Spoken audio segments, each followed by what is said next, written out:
নমস্কার, দেখছেন TV news Bangla, সঙ্গে রয়েছে আমি স্বর্ণালী। 17,50,000 বছর, এই এতগুলো বছর আগের একটা সেতু, তাকে নিয়ে যত বিতর্ক এই মুহূর্তে, বলা ভালো নতুন করে বিতর্কের সূত্রপাত আবারও। ভারতীয় ভূখণ্ডের একদম শেষ বিন্দু থেকে শ্রীলঙ্কার মান্নার পর্যন্ত রাম সেতু কি আদেও ছিল বা আছে? এর সত্যতা যাচাইয়েই খতিয়ে দেখতে ইন্ডিয়ান কাউন্সিল অফ হিস্টোরিক্যাল রিসার্চকে দায়িত্ব সঁপেছে কেন্দ্রীয় মানব সম্পদ উন্নয়ন মন্ত্রক। রামসেতুর সত্যতা যাচাইয়ে কম গবেষণা হয়নি।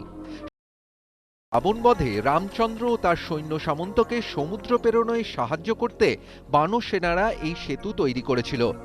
রামায়ণে সবিস্তারে তার উল্লেখ আছে। পৌরাণিক কাহিনীর সত্যতা যাচাইয়ে এবার কোমর বেঁধে নেমেছে প্রকাশ জাওড়েকারের মন্ত্রক। রামসেতুর অস্তিত্ব নিয়ে পুরাতাত্ত্বিক এই গবেষণায় খরচও দেদার। এবছরের শেষের দিকেই কাজ শুরু করবে রিসার্চ টিম। তার আগে সারা ভারতের সেরা পুরাতাত্ত্বিকদের নিয়ে একটি কমিটিও তৈরি করা হচ্ছে। প্রকৃতির খেয়াল নাকি ম্যানমেড, তা খতিয়ে দেখবে এই হাই প্রোফাইল টিম। সমুদ্র বিজ্ঞানীদের মতে রামসেতু আসলে জলের তলায় চুনা পাথরের সারি। ভারতের সঙ্গে শ্রীলঙ্কাকে জুড়েছে বিরাট এই চুনা পাথরের সেতু। নাসার উপগ্রহ চিত্রেও সেই ছবি ধরা পড়েছে। তামিলনাড়ু থেকে শ্রীলঙ্কার মান্নার পর্যন্ত সারিবদ্ধ চুনা পাথরের শৃঙ্খলাকে অ্যাডামস ব্রিজও বলা হয়। 2002 সালে নাসা এই সেতু মানুষের তৈরি বলে জানালেও পরে সেই বক্তব্য প্রত্যাহার করে নেয়। তাদের মতে সারিবদ্ধভাবে মানুষই যে চুনাপাথর ফেলেছে এমন প্রমাণ নেই। ত্রিচুরির রিমোট সেন্সিং সেন্টার অবশ্য বছর 14 আগে এক রিপোর্টে জানিয়েছিল চুনাপাথরগুলির বয়স রামায়ণের কাছাকাছি সময়ের। 2007 সালে ইউপিএ সরকার সুপ্রিম কোর্টে হলফনামা দিয়ে জানায় এই সেতু যে বানর সেনারা তৈরি করে এমন কোনো ঐতিহাসিক প্রমাণ পাওয়া যায়নি।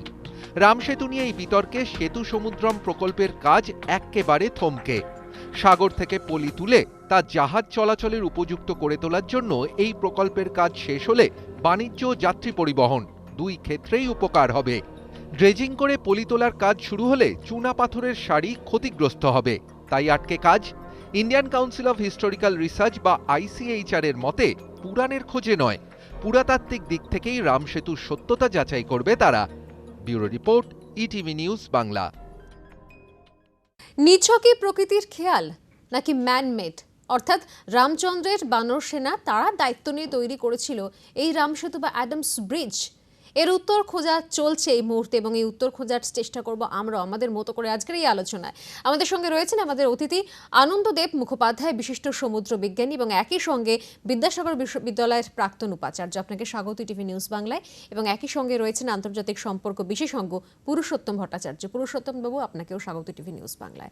আমি প্রথমে পুরুষোত্তম বাবু আপনার কাছেই আসি, যেহেতু বিষয়টার সঙ্গে অদ্ভুত রকমভাবে একটা ইতিহাস বা পুরাণকে জড়িয়ে দেওয়া হচ্ছে বলা ভালো, সেক্ষেত্রে পুরাতাত্ত্বিক খোঁজের দিক থেকে এই যে ব্রিজ, এই যে সেতুর কথা বলা হচ্ছে, যার সন্ধান পাওয়া যাচ্ছে, হঠাৎ করে নতুন করে তো সন্ধান পাওয়া যায়নি। এর আগেও বহুবার বিষয়টা সামনে এসছে, এমনকি বিভিন্ন রিসার্চের ক্ষেত্রেও সামনে এসছে। সেক্ষেত্রে এই যে ব্রিজ, এর সঙ্গে আদপে মানে যে তথ্যগুলো এখনো পর্যন্ত হাতে এসছে, তাতে এই প্রশ্ন কি এখনো পর্যন্ত কোনোভাবে মানে যুক্তিসঙ্গত যে এটা আদৌ প্রকৃতির খেয়াল নাকি ম্যানমেড, অর্থাৎ সেই বানর সেনাদের তৈরি? এটা কি আদৌ এখনো যুক্তিসঙ্গত বলে মনে হয়? আপনার কি মনে হয়? দেখুন, আমি প্রথমেই যেটা বলবো সেটা হচ্ছে যে আমরা তো একবিংশ শতাব্দীতে অবস্থান করছি, কাজেই আমাদের একটা বৈজ্ঞানিক দৃষ্টিভঙ্গি থাকা উচিত। এটা হচ্ছে আমার প্রাথমিক বক্তব্য। তারপরে ইতিহাসের দিকে যদি চোখ ফেরাই, তাহলে আমি বলবো যে ইনফ্যাক্ট এই বিতর্কটা কিন্তু অবভিয়াসলি এটা ধরুন গত ইউপিএ সরকারের সময়কাল এবং বর্তমান সরকারের সময়কাল, এই সময়কালের মধ্যেই এই বিতর্কটা আরও বিশেষভাবে দানা বেঁধেছে। কিন্তু এটার বয়স কিন্তু 200 বছরের বেশি। আমি বর্তমান সময়ের কথা বলছি, আমি 17 লক্ষ বছরে ফেরত যেতে চাই না। ইনফ্যাক্ট আমি বলি একটু, আমি একটু গবেষণা করে যেটা দেখলাম যে 1800 সাল থেকেই ইনফ্যাক্ট এই এই এই নিয়ে কিন্তু জল্পনা চলছে এবং ইস্ট অর্থাৎ ইন্ডিয়া ব্রিটিশ আমল, হ্যাঁ, সেই সময় ব্রিটিশ থেকে। আমল ইস্ট ইন্ডিয়া কোম্পানির সময় থেকেই, এবং ইস্ট ইন্ডিয়া কোম্পানির ইনফ্যাক্ট সময় এবং তারপরেও কিছু ব্রিটিশ অফিসাররা তারা ইনফ্যাক্ট এই প্রসঙ্গটার দিকে দৃষ্টি আকর্ষণ করেছিলেন। তারা কিন্তু জিনিসটাকে সম্পূর্ণ অন্যভাবে দেখেছিলেন, সেটাকে দেখেছিলেন তারা একটা সামরিক দৃষ্টিকোণ থেকে। তার কারণটা হচ্ছে এই যে চ্যানেল, এই যে পক স্ট্রেটটা, এটা মানে অত্যন্ত অগভীর, মানে এখান দিয়ে ধরুন মানে এটা ঠিক অগভীর, একসঙ্গে খুব সংকীর্ণ, এটা ঠিক হ্যাঁ। নাব্য নয়, ঠিক। মানে বড় জাহাজ চলাচলের পক্ষে এটা কিন্তু মানে উপযোগী নয়, যার ফলে মানে এই সমস্যাটা অ্যাকচুয়ালি ব্রিটিশ আমল থেকেই রয়েছে। এবং এখন বর্তমানে ভারতীয় নৌবাহিনী তাদের যদি ধরুন মানে পশ্চিম উপকূল থেকে পূর্ব উপকূলে আসতে হয়, তাহলে তাদেরকে পুরো শ্রীলঙ্কা ঘুরে ইনফ্যাক্ট আসতে হয়। অথচ এই যদি এই যে পক স্ট্রেটের যে নাব্যতাটা, সেটাকে যদি আরও বাড়ানো যায়, তাহলে ওইখান দিয়ে জাহাজ চলাচল, মানে বড় জাহাজও চলাচল করতে পারে।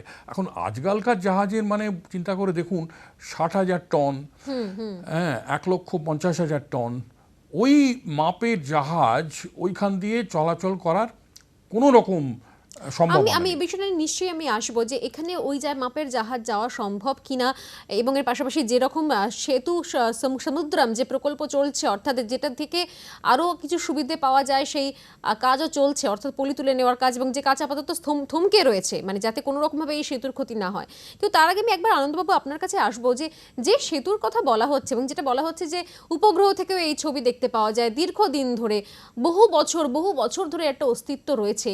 সমুদ্রের নিজের যে প্রকৃতি, মানে সমুদ্র সবসময় পরিবর্তনশীল, কিছু জিনিস তৈরি হয়, কিছু জিনিস ভাঙে, কিন্তু এই যে একটা চুনাপাথরের সেতু বহু বছর ধরে জলের তলায় বিরাজ করছে, বহু বছর ধরে জলের তলায় রয়েছে, এটা কত বছরের পুরনো হতে পারে, বা এটার সঙ্গে আদেও কোনো বাস্তব ভিত্তি থাকতে পারে কি, নাকি এটা নিজের জাস্ট সমুদ্রের নিজের খেয়ালেই তৈরি হয়ে রয়েছে এটা, এবং এত বছর ধরে সেভাবেই রয়ে গেছে? আসলে এটা সমুদ্রের খেয়ালেই বলুন বা সমুদ্রের গতির ইতিহাসেই বলুন, এই ধরনের লাইমস্টোনের শোল একটা তৈরি হতেই পারে, এবং যে ন্যারো জায়গাটা এটাই পেয়েছে সেখানে এই ধরনের কার্বনের ডিপোজিশন হয়ে এই সেতুটা হয়েছে বলে আমার মনে হয়। ওই শ্রীলঙ্কা এবং ভারতবর্ষের মধ্যে যে ওপেন স্পেসটা রয়েছে তার মধ্যে হয়েছে। এবং সমুদ্রে এই যে বিভিন্ন জায়গায় দ্বীপপুঞ্জ তৈরি হয়, দ্বীপপুঞ্জ ধ্বংস হয়ে যায়, এটা হচ্ছে কিন্তু সমুদ্রের প্রাকৃতিক বিন্যাস। এবং এটার মধ্যে আমি কোনো রকম সেই রামচন্দ্র এটা করেছিলেন এর কোনো মানে প্রমাণ খুঁজে পাই না। এটা বৈজ্ঞানিক দৃষ্টিভঙ্গিতে সমুদ্র বক্ষে এই ধরনের জিনিস তৈরি হতেই পারে। আরও বলছি যে সমুদ্রের তলে যদি টেকটনিক আপলিফট হয়, তাহলে দেখা যায় সমুদ্রের তলায় যে সমস্ত জিনিস আছে সেটা ওপরে উঠে আসতে পারে। নানা রকমের সমুদ্রের ভেতর খেলা চলে। সুতরাং এই যে গড়ার খেলায় যে একটা লাইমস্টোনের শোল হয়েছে, এই শোল হওয়াটা অত্যন্ত স্বাভাবিক পদ্ধতি, এবং সেইভাবেই হয়েছে বলে আমরা বিজ্ঞানী। কিন্তু এই জায়গাটাতেই প্রশ্ন আনন্দবাবু, যে স্বাভাবিক পদ্ধতিতে যে চুনাপাথরের যে সেতুর অস্তিত্ব জানতে পারছি আমরা, সেই অস্তিত্ব তো আজ পাচ্ছি না, দীর্ঘদিন ধরে জানা যাচ্ছে। সেক্ষেত্রে এতদিন ধরে যদি সমুদ্রের নিজস্ব বৈশিষ্ট্যের কারণেই, যে নিজস্ব প্রকৃতির কারণেই যদি এই সেতু তৈরি হয়ে থাকে, তাহলে সেই সেতুর এতদিন ধরে অটুট রয়েছে, এই সেতুতে কোনো রকম কোনো পরিবর্তন হয়নি, মানে কোথাও কি এর কি কারণ থাকতে পারে বলে মনে হয় আপনার? দেখুন, এটা প্রাকৃতিক নিয়মে তার যে এক্সিস্টেন্সের যে শক্তি, সেটা যদি থাকে সেটা এইভাবে থাকতেই পারে। আর এটা আমাদের রিমোট সেন্সিং টেকনিক কবে এটা আমরা জানতে পেরেছি। আগে তো এরকম রিমোট সেন্সিং টেকনিক ছিল না। যবের থেকে রিমোট সেন্সিং টেকনিক হয়েছে তবে থেকে লোকে জেনেছে।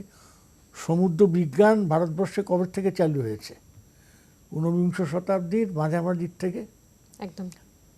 আর যদি আমরা অন্য দেশে যাই, সে হচ্ছে বহু দ্বাবিংশ ত্রয়োদশবিংশ সেই সময় থেকে হয়েছে। তো আমাদের এখানে সেই বৈজ্ঞানিক দৃষ্টিভঙ্গি দিয়ে এটাকে একদিন দেখা হয়নি। আপনি যদি সেটা দেখতে যান, তাহলে কিন্তু সমুদ্রের গতি প্রকৃতির প্রাকৃতিক কারণেই এই ধরনের লাইমস্টোনের শোল এখানে হতে পারে। পুরুষোত্তমবাবু, এই জায়গা থেকে প্রশ্ন আমার, যদি সত্যি তাই হয় যে সমুদ্রের নিজস্ব গতি প্রকৃতির কারণেই তৈরি হয়েছে এবং দীর্ঘদিন ধরে এই প্রাকৃতিক এই সেতু অক্ষত থাকতে পারে, অন্তত আমাদের মানে পরিসংখ্যান তাই বলছে। বহু বছর আগেও এর অস্তিত্ব পাওয়া গিয়েছে, জানতে পারা গেছে, প্রামাণ্য সেটা, এবং এখনো পর্যন্ত এর অস্তিত্ব রয়েছে। সেক্ষেত্রে কোথাও মানে যেহেতু পুরাণেও এই বিষয়টার কথা উঠে এসছে যে এখান থেকে দক্ষিণ বিন্দু থেকে শুরু করে শ্রীলঙ্কা পর্যন্ত বানরসেনা একটা সেতু বানিয়েছিল, সেক্ষেত্রে কোথাও কি তাহলে পুরাণের যে উল্লেখ, সে উল্লেখের কোনো একটা বাস্তব ভিত্তি কি তাহলে পাওয়া যায়?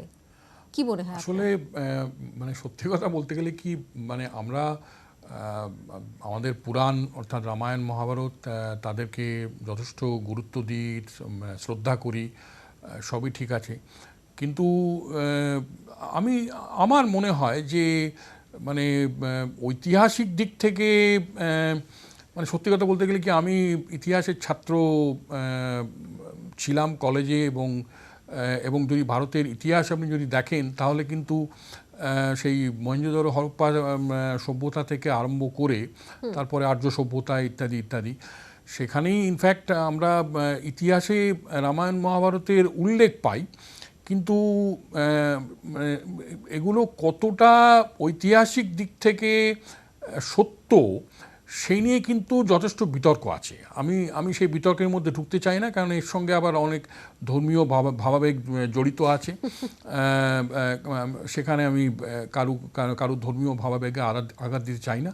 কিন্তু আমি নিজে ব্যক্তিগতভাবে কিন্তু রামায়ণ মহাভারতকে বরাবরই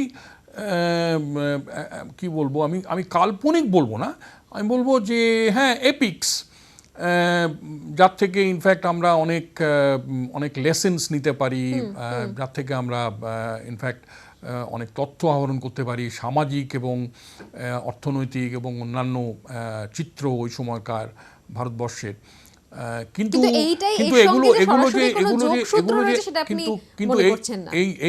এগুলো যে একেবারে ধ্রুব সত্য, এইটা আমি নিজে ব্যক্তিগতভাবে মানতে রাজি নই একেবারে। এবং এই জায়গা থেকে কেন্দ্রীয় মানব সম্পদ উন্নয়ন মন্ত্রক, প্রকাশ জাভড়েকরের মন্ত্রক কিন্তু নতুন করে দায়িত্ব দিয়েছে ইন্ডিয়ান কাউন্সিল অফ হিস্টোরিক্যাল রিসার্চকে, নতুন করে হঠাৎ করে এই বিষয়টা সামনে নিয়ে আসা বা নতুন করে দায়িত্ব দেওয়ার আলাদা কোনো কারণ রয়েছে কি, কোনো তাৎপর্য আছে কি? অবশ্যই সেই উত্তর নিয়ে ফিরে আসবো আমরা একটা বিরতির পর। সঙ্গে থাকুন।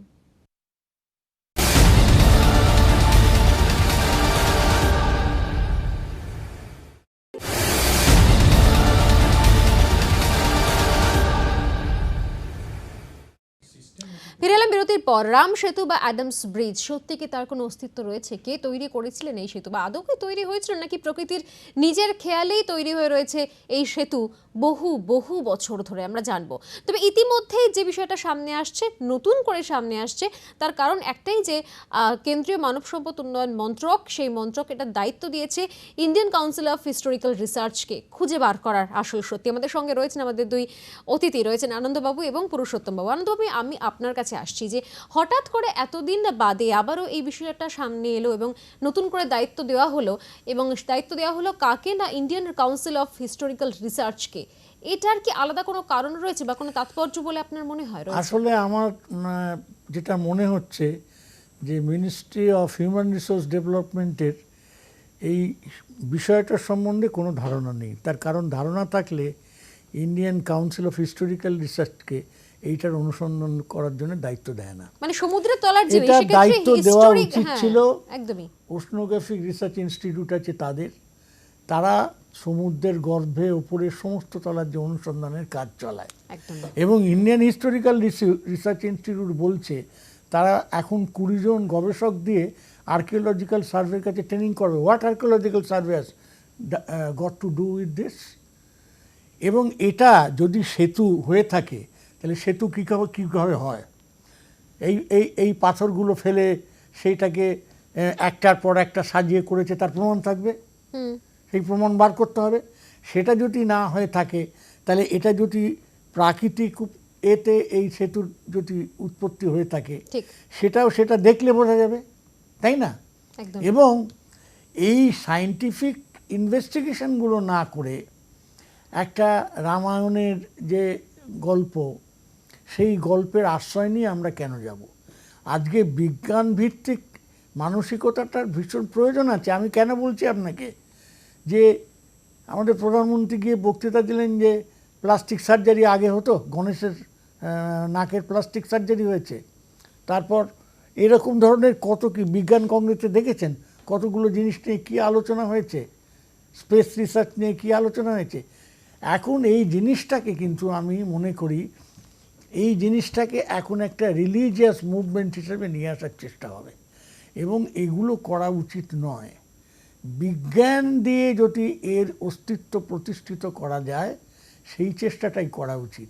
অন্য কোনোভাবে নয়, এটা একবারে। রামায়ণের এপিক্সের যে ইতিহাস তাই দিয়ে এটাকে কিন্তু প্রমাণ করা যাবে না। একেবারে পুরুষোত্তম, আমি আপনার কাছে আসবো, একদম আমাদের সময় শেষ যদিও।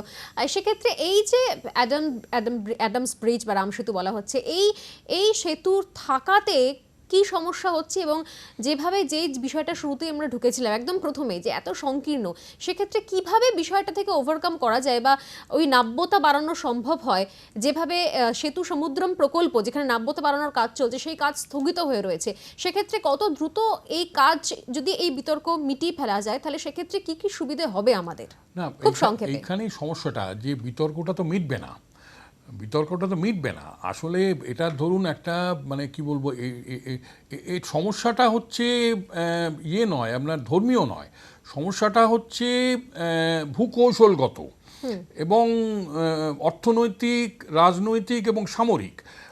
মানে যেটা আমি গোড়াতেই বললাম যে ধরুন এই যে এটা যদি জাহাজ চলাচলের মতো যথেষ্ট নাব্য করে তোলা যায়, এখন সেইটা করতে গেলে আপনার যে ধরনের ড্রেজিং দরকার সেই ড্রেজিং করলে আপনার কিন্তু অবভিয়াসলি এই তথাকথিত রাম সেতুর কিন্তু ক্ষতি করতেই হবে।